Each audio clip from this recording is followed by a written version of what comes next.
Ide bagus, ucap Adele mengacungkan jempolnya. Indah dan yang lainnya pun ikut menyetujui saran yang diutarakan oleh Pak Ahmad. Adele keluar bersamaan dengan itu dia melihat Burhan dan Cindy berinteraksi yang membuat dirinya tertawa namun arah matanya mengawasi pergerakan pelayan di sekitar rumah.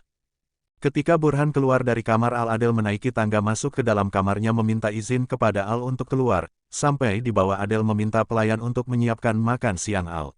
Adele pura-pura keluar namun dibawa rahasia masuk ke dalam jalan rahasia milik Al yang hanya orang tertentu yang mengetahuinya. Sampai di kamar Al dibuat heran melihat Adele datang dari arah jalan rahasia miliknya. Saat Al hendak membuka mulutnya Adele langsung menempelkan telunjuknya mengisyaratkan untuk diam. Tak berselang lama pelayan datang membawa nampannya. Pak Ahmad memberikan pesan singkai kepada Rasya dan Rasya langsung memberitahukan kepada Adele kalau pelayan tersebut menaburkan serbuk di atas nasi. Bukan hanya itu pelayan tersebut juga menambahkan cairan ke dalam minuman Al. Awas saja, beraninya dia berbuat seperti itu, geram Adele. Pelayan membuka pintu kamarnya seketika itu pula Adele memegang pergelangan tangannya, dan Rasya mengambil nampannya. Indah bersama Satria dan juga Pak Ahmad ikut menyusul ke kamar Al. Satria menunjukkan rekaman CCTV kepada Al yang mana membuat Al menatap tajam pada pelayan yang bernama Sisil itu. Begitu ceritanya Pak Bos, ucap Adele. Terima kasih, ucap Al. Adele dan yang lainnya menajamkan telinganya, kata terima kasih yang keluar dari mulut Al seperti harta karun yang mereka temui. Kata-kata keramat yang sama sekali tak pernah keluar dari mulutnya kini terdengar juga. Kata-kata langka ini harus dilestarikan, celetuk Adele. Seumur-umur baru dengar kalimat ajaib keluar dari mulutmu Kak, ucap Rasya. Kalau begitu aku tidak akan mengucapkannya lagi, ucap Al merajuk. Tututu, merajuk Nye, goda Adele. Al memalingkan wajahnya, Adele terkekeh melihatnya. Di tempat lain Farid dan Nabila keluar dari perusahaan karena waktu menunjukkan jam istirahat. Keduanya sama-sama heran tak mendapati Adele masuk kerja sudah 2 hari ini. Si barbar kemana sih? Perasaan udah gak masuk kerja deh 2 hari ini, ucap Nabila. Terakhir ketemu juga pas futsal lah sampai hari ini gue gak lihat lagi, kemana tuh anak ya? Ucap Farid. Nanti kita ke rumahnya aja gimana? Takutnya tuh orang sakit terus gak izin bisa dipecat dia. Saran Nabila. Oke. Farid dan Nabila menyantap makanan yang baru saja datang demi mempersingkat waktu, sedangkan orang yang dibicarakan kini sedang bergulang-guling di atas kasur king size milik Al. Bisa diam tidak, ucap Al. Adele mendudukkan tubuhnya dan memegangi perutnya yang seperti diperas, wajahnya sudah pucat menahan nyeri. Kau ini, aku sedang kesakitan tahu, sewot Adele. Kalau sakit berobat, ngapain bergulang-guling di atas kasur kayak gini emangnya dengan berguling seperti itu sakitnya bisa sembuh apa? Heran Al. Perut Adele semakin nyeri, Al tidak tahu harus apa dia menyuruh Adele berbaring di dekatnya dia mengusap-usap perut Adele. Sakit sekali, keluh Adele. Kau habis makan apa tadinya? Kenapa bisa sakit seperti ini? Tanya Al. Ini bukan salah makan, tapi ini rutinitas bulanan laki mana tahu rasanya kayak gimana, jawab Adele. Maksudnya, haduh dasar tulalit, aku sakit karena tamu bulananku datang, kesal Adele. Albert mengingat seperti apa wanita kalau sedang datang tamu karena dulu Sonia pun pernah mengalami hal yang sama. Setelah ingat Al meminta Pak Ahmad mengantarkan air hangat untuk mengompres perut Adele agar mengurangi rasa sakitnya. Menyusahkan sekali, keluh Al dengan tangan yang masih mengusap perut Adele. Mendengar keluhan Albert Adele mencomot mulut Al dengan tangannya. Saat sedang datang tamu bulanan wanita akan emosional begitupun yang kini Adele rasakan dia langsung emosi mendengar ucapan suaminya itu. Diam atau aku akan menarik mulutmu sampai lepas. Amuk Adele, kondisi Adele menjadi lebih baik. Dia kini bisa melakukan rutinitasnya yaitu mengurus Al yaitu membantu Al mandi dan juga memasak untuk Al meskipun suaminya itu telah melarangnya Adele tetaplah Adele wanita yang keras kepala. Ayo makan, keburu dingin, ucap Adele menyodorkan makanannya. Gua tonjok nih lama-lama jawabnya ham aja, cicit Adele yang masih bisa terdengar oleh Al.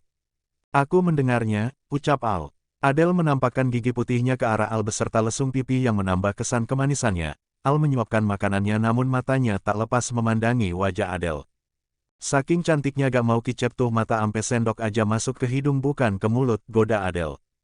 Al langsung sadar dan memeriksanya sendiri apa yang Adele katakan, ternyata benar saja mulutnya memang terbuka namun sendoknya berada di pangkal hidung. Adele tertawa namun tawanya langsung berhenti saat Al menyumpal mulutnya dengan menyuapkan 1 sendok penuh makanan kepadanya. Berisik, sama seperti Beo, ucap Al. Sembarangan, sahut Adele dengan mulut yang penuh dengan makanan. Dari pagi sampai sore hari Al tidak mengamuk dan mengeluhkan sakit kepala. Kehadiran Adele membuat pikirannya lebih baik meskipun menyebalkan tapi bisa dibuktikan bahwasannya istrinya itu sedikit demi sedikit bisa mengubah dirinya. Tok, tok, tok. Masuk, sahut Al. Indah membuka pintu kamar Al, dia mengedarkan pandangannya melihat sekeliling kamar yang bersih, rapi dan juga wangi berbeda dengan sebelumnya kamar Al layaknya gudang yang gelap, bau apek dan juga banyak pecahan kaca di bawah lantai. Kalian lanjutkan saja makannya, nanti Momi kembali lagi, ucap Indah.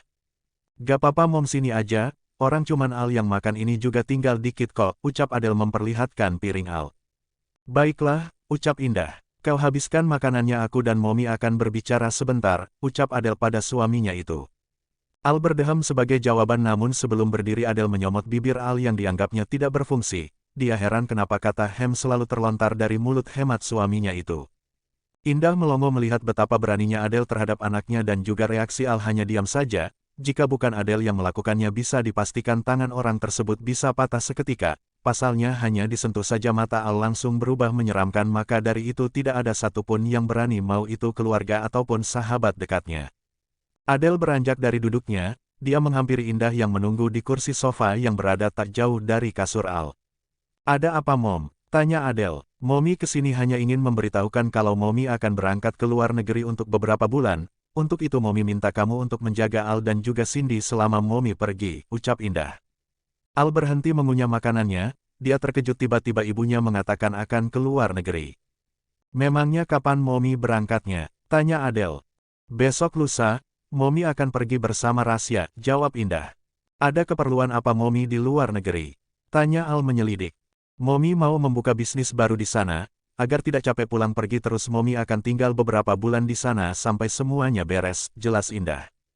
Al menatap curiga kepada ibunya. Dia melihat ada yang janggal di dalam kata-kata yang dikeluarkan oleh Indah tapi dia tak bisa menebaknya untuk saat ini. Kenapa tidak memberitahu dari jauh-jauh hari Mom, cepat banget perginya, ucap Adele. Indah tersenyum dan memegang tangan Adele. Sekarang aku tidak perlu mengkhawatirkan Al lagi karena sudah ada kamu yang bisa Momi percaya mengurus segala keperluan Al, ucap Indah. Baiklah, jika Momi mau pergi silahkan saja asal terus kabari orang rumah setiap harinya. Jangan khawatirkan Al jika dia nakal aku tidak akan segan-segan melemparnya ke bawah, ucap Adele. Kan Momi minta kamu untuk menjaganya bukan membunuhnya, sahut Indah. Bercanda kali Mom serius amat, ucap Adele nyengir kuda. Al apa kamu keberatan Momi tinggal? Tanya Indah. Pergilah, jawab Al.